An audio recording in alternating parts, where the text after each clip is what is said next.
Alors, bienvenue dans cette nouvelle vidéo où nous allons ajouter donc Bootstrap à notre projet Symfony. Alors, pour ajouter Bootstrap à notre Symfony, on va d'abord se rendre en Front-End.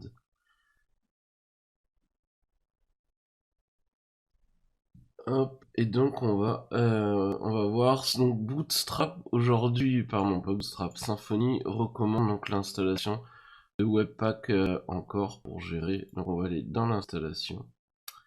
Et ici, donc, on va voir quelques petites choses à installer. Alors, il y a deux choses à installer. Il faut avoir Node.js et Yarn. Du coup, je vais vérifier. Pas ici. Alors, tac. Hop. Node-v. Voilà, donc là, du coup, moi, j'ai pas Node d'installer. Donc, on va cliquer ici. Donc, je vais prendre Windows Installer. Il va donc me télécharger le 78. Alors je vais revenir d'ailleurs sur le site et on va regarder du coup le deuxième qui est Yarn.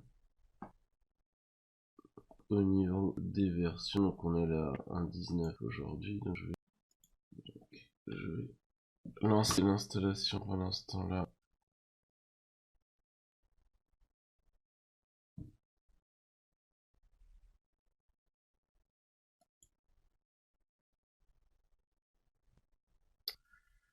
Donc on accepte, on va enregistrer ici, ok.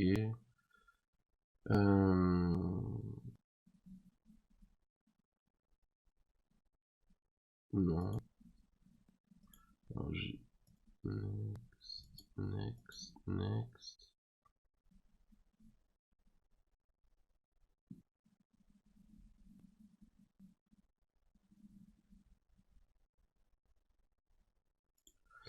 Bon bah du coup je vais les installer et installe.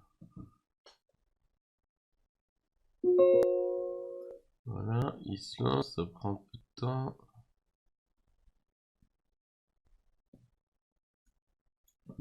Je vais juste essayer, je sais jamais. Ou peut-être juste d'aller dans le...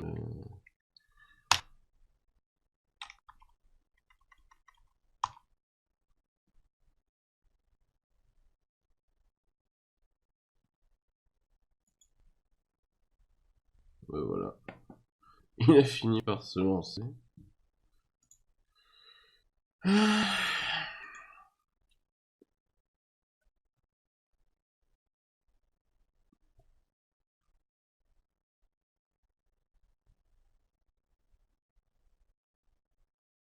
Finish. Alors, qu'est-ce qu'il y a?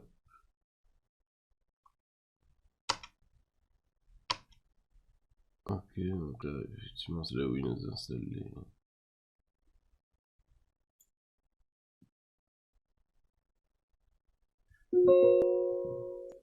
Hop.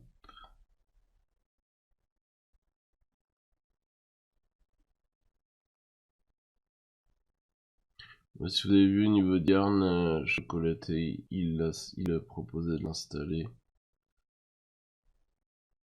Normalement, j'avais déjà 7zip, mais bon.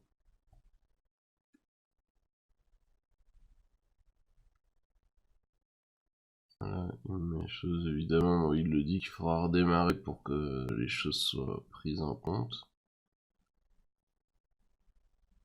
Alors, il m'installe même la version de Python. Je suis pas sûr réellement que cette partie-là soit obligatoire pour installer Webpack encore, mais on sait jamais pour la suite. Si jamais dans un autre truc de développement vous pouvez en avoir besoin. Dans le doute, j'ai tout installé après. On verra.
Donc là, en fait, les WC Redis, c'est plein de DLL.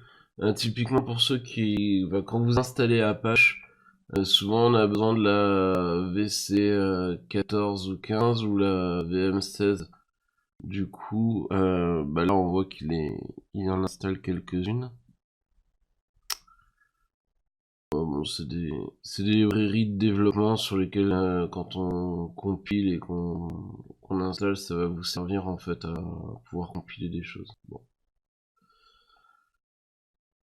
Et notamment, là, c'est pour ça qu'il le disait au niveau quand vous installez en fait des extensions, que ce soit dans Chocolate ou dans d'autres choses, bah, certaines,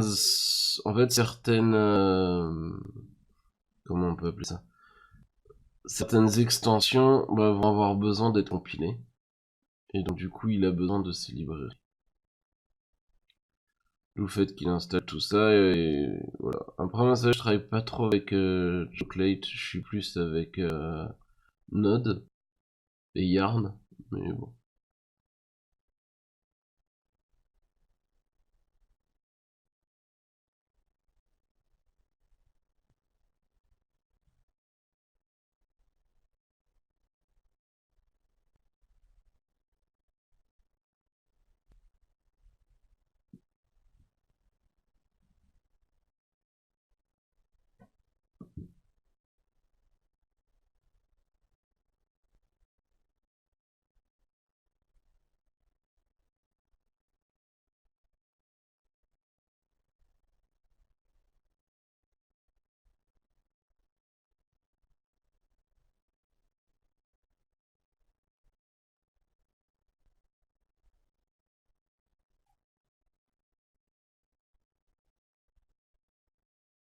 Bon, ça prend un peu de temps à s'installer.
Donc là, il fait l'install. Alors, si vous regardez ici, en gros, ce qu'il va vous dire, c'est qu'il va créer donc le asset et le webpack config.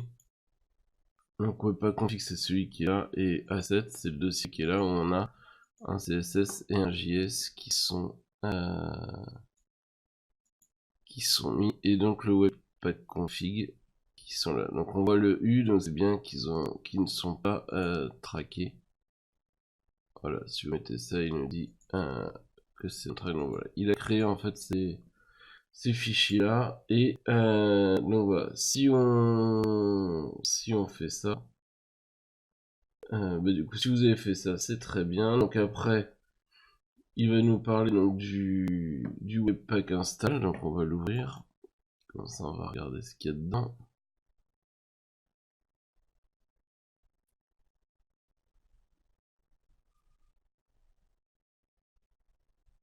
Donc voilà. Donc on voit, donc, là il fait des requires. Là en gros, il nous dit que ça va être, on va avoir donc un dossier qui va être, donc il va créer en fait quand on va compiler les assets. Donc en fait, là ce qui va se passer, c'est qu'en gros on va créer nos fichiers CSS et HTML ici. Et quand on va lancer donc la partie Webpack, en fait, il va compiler et créer un seul fichier CSS en mettant tout dedans. Et il va le stocker dans public build. D'accord. Donc ensuite, il lui faut un point d'entrée pour dire, en gros, il va chercher donc le JS, c'est ce qui va faire le lien dans nos pages HTML. Donc, on va le voir après, mais c'est ce qui va vous permettre de faire le lien. Et donc du coup, on va faire la liaison entre le JS. En fait, dans le JS, c'est là qu'on va charger les fils HTML.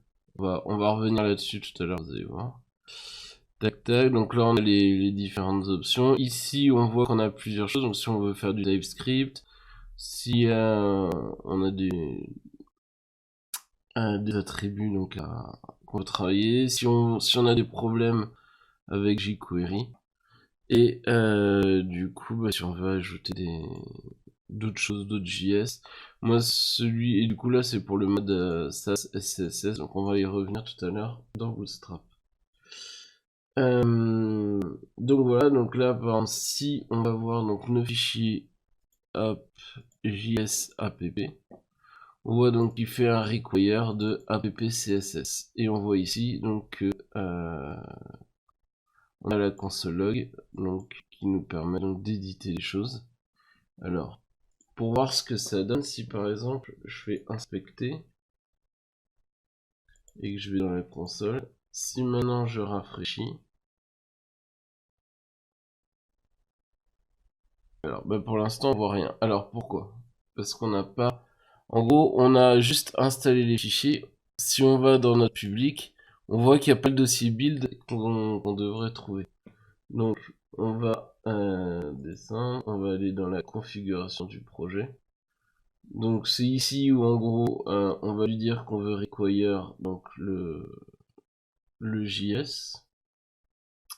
Alors voilà, c'est ici où quand on veut build les assets. Donc là, moi je vais utiliser yarn encore dev, donc qui va me permettre de compiler les assets pour qu'on puisse les travailler. Après, en développement, on pourrait très bien utiliser watch, comme ça en fait, dès qu'il voit une modification, en fait, il recompile les données. Bon, c'est vrai que là je vais être en train de travailler dessus, donc peut-être que je vais utiliser. C'est bon, je vais le faire déjà avec yarn encore dev. Et là, vous avez Yarn encore production. En fait, là, il va tout minimiser et vous faire en fait un pack pour aller en production. Donc ça, c'est quelque chose que vous allez faire en fait à la toute fin. Et donc, quand on regarde, on voit qu'effectivement, il va nous créer donc un app.js, un app.css et un runtime. Donc, on va aller regarder ça tout de suite. Alors, hop.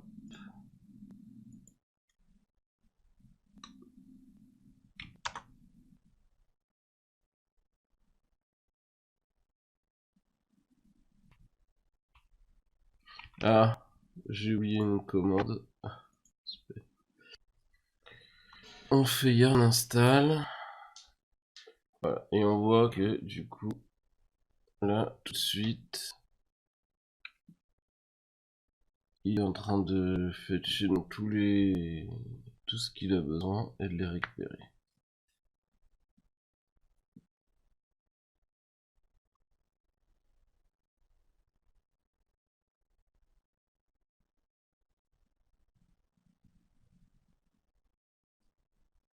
Donc là, bah, il vérifie en gros. Enfin, là, du coup, il vérifie, il récupère tous les packages pour voir si tout va bien. Donc, bah, comme moi, c'est une install neuve, on voit, il y en a 839. Si jamais vous avez déjà installé Yarn ou de ce genre de choses, il va peut-être pas non plus vous en télécharger autant. Ça va dépendre. Moi, comme c'est ma première install, forcément, ça fait ça.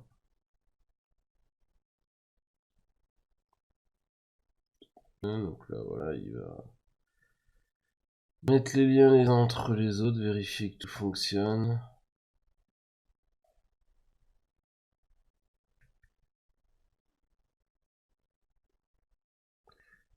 Donc voilà, si vous avez regardé, il nous a créé donc un fichier node module.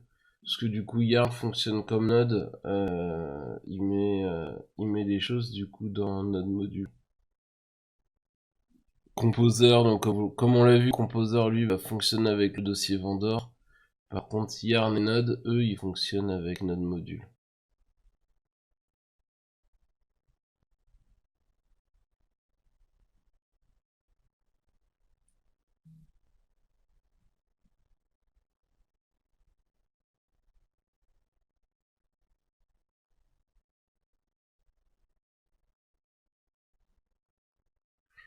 Voilà, donc je peux relancer la commande que j'étais en train de faire.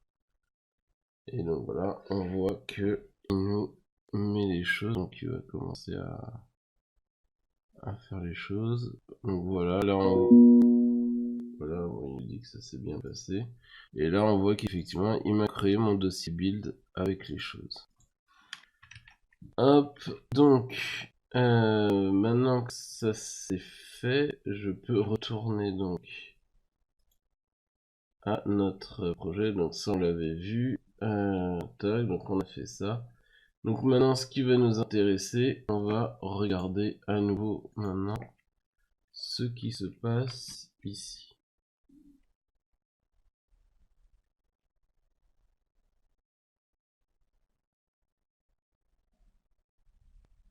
Donc là on voit que ça charge encore.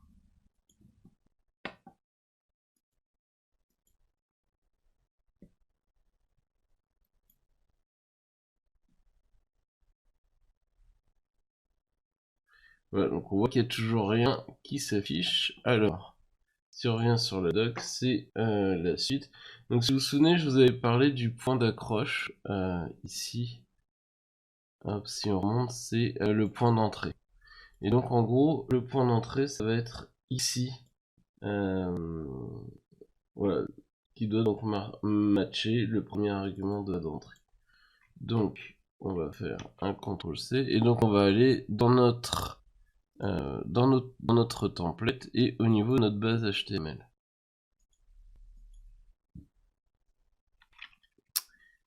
Hop.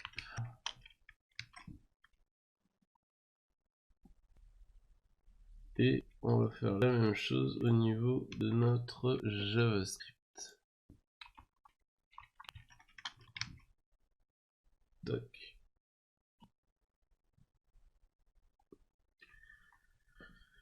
Et donc ici on va relancer les choses.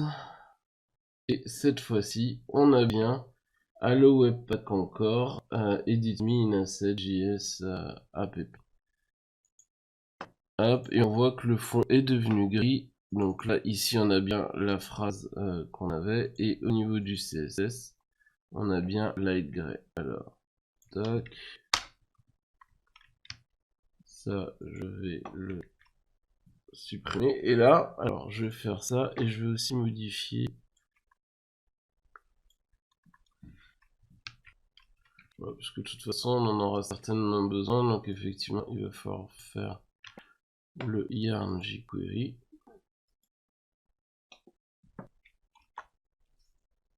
Rajouter. Donc, c'est l'intérêt de yarn, en fait, c'est que ça va vous gérer toutes vos dépendances de librairie. Vous avez besoin de jQuery, vous allez faire un yarn jQuery. Vous allez voir tout à l'heure, quand on aura besoin de Bootstrap, on va sûrement faire un yarn Bootstrap. Après, il y a d'autres solutions. Donc, on a fait ça. Donc, maintenant, si je rafraîchis, on voit qu'il y a toujours la même chose. Donc, si vous vous souvenez, tout à l'heure, on a fait une commande qui était... Voilà, yarn encore dev. Donc, qui permettait de générer le fichier build. Donc, je vais la relancer pour qu'il nous refasse en fait le fichier build. Si vous faites pas ça, bah même si vous modifiez les fichiers, lui au niveau en fait de la source, si je fais un CTRL U, si on regarde où est-ce qu'il va, il va chercher build appjs. Or nous, là dans le code, on a modifié celui qui était dans asset. Donc en fait, c'est pour ça qu'on a besoin ici de faire le yarn encore dev qui va nous permettre en gros de créer les choses. Donc là, il nous dit que ça a été écrit le runtime, le vendor app, le appcss et le appjs. Donc là, je rafraîchis. On a bien la page qui est de nouveau en blanc. Et ici, on est bien de cette façon-là. Hop, donc après, quand on descend, donc là, on a le jQuery qu'on a installé. Hop, donc là, il nous propose une autre façon de faire. Hop, si je descends, donc voilà, c'est la liste des choses qu'il peut gérer. Donc du coup, ici, si on va dans le guide, hop, front-end, voilà, on a vu donc ces parties-là, donc on va aller ici, hop, est-ce que, voilà, donc si je vais donc dans la liste, moi ce qui va m'intéresser, c'est d'ajouter Bootstrap. Donc comme je vous avais dit, on va faire un yarn add Bootstrap pour importer Bootstrap. Hop. Donc si vous avez vu, on n'a pas du tout eu besoin de modifier, de relancer le serveur, c'est du JavaScript, donc il n'y a absolument pas besoin de relancer les choses. Voilà, donc là il nous dit qu'il faudra effectivement, enfin du coup il nous parle de la dépendance de Bootstrap avec Popper. Donc si on descend ici, du coup il nous demande un fichier, de faire un fichier donc globals SCSS.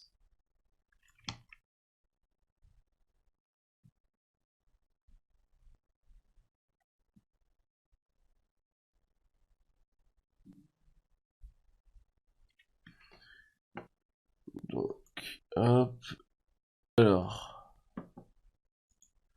comme on n'a pas de CSS, on va le créer du coup ici, new file. Hop, on va récupérer ce qui est mis ici. Alors en gros le CSS c'est comme du, enfin oui c'est comme du CSS sauf que on va pouvoir avoir des petites variables, notamment primary. Alors Bootstrap en a, vous pouvez les retrouver sur la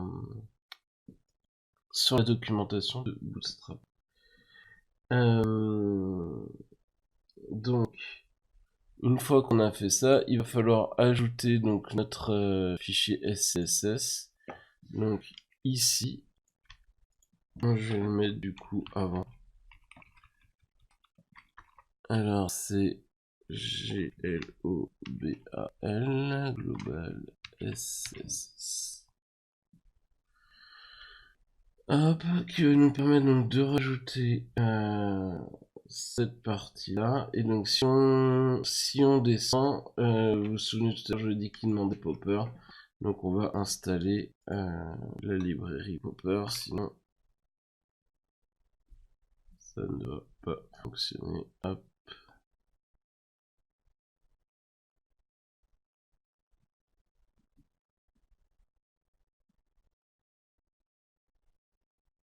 Voilà. Et donc ici, on va faire un require de Bootstrap pour qu'il aille chercher les différentes librairies de Bootstrap.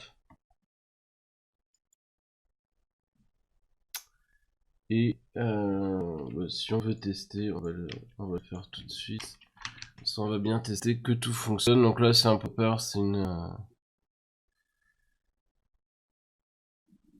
Ah, sauf que du coup, ça va pas marcher puisque j'ai pas cette partie-là dans mon HTML.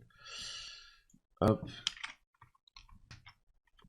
On va donc modifier au niveau du base.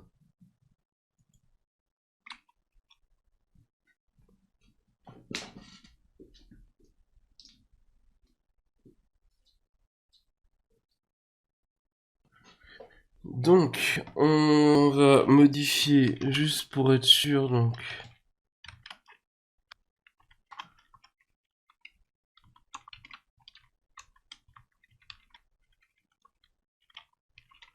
Hop. On va le faire complètement.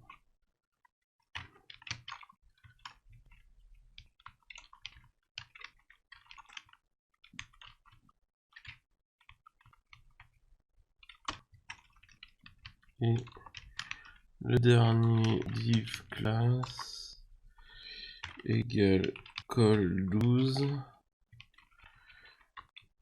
On me dit call.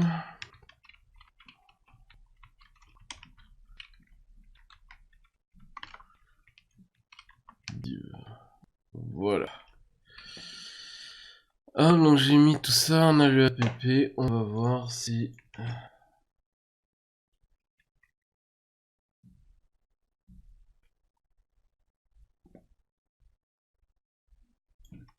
CTRL U. Donc on a l'école 12, mais... Hop. Et évidemment, du coup j'ai installé les choses et bah comme... voilà, ça c'est quelque chose qui malheureusement arrive assez souvent. On oublie de faire le yarn encore. Et du coup, les librairies sont pas prises en compte.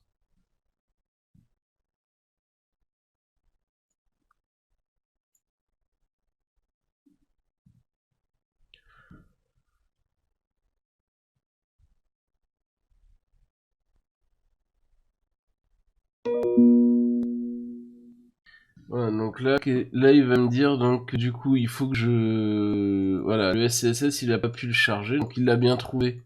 Il a pas pu le charger parce que j'ai pas encore... non, j'ai pas loadé le SCSS. Donc quand on va là, on doit retourner dans notre webpack. J'en avais parlé tout à l'heure. Et ici, il faut enable le SCSS loader, sinon ça marchera pas. Il y a ça, et donc il nous dit aussi que si on veut utiliser ça, il faut installer cette partie-là. Donc, hop, on va l'installer aussi. Parce qu'en gros, le SAS, en fait, ça vous permet de faire une liste de librairies. Enfin, pas une liste de librairies. En gros, le SAS, si vous avez des variables et du CSS à côté. En fait, le SAS vous permet de compiler votre fichier SAS et d'en faire un fichier CSS.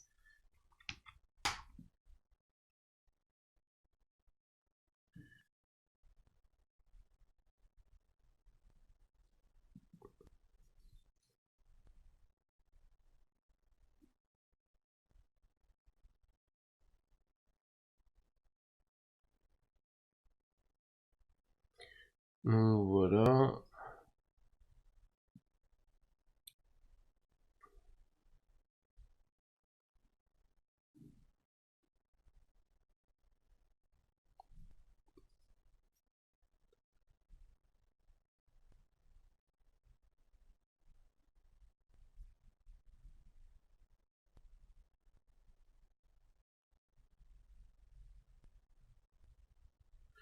Et voilà, on voit que tout est lancé. Donc je vais relancer la commande yarn encore dev.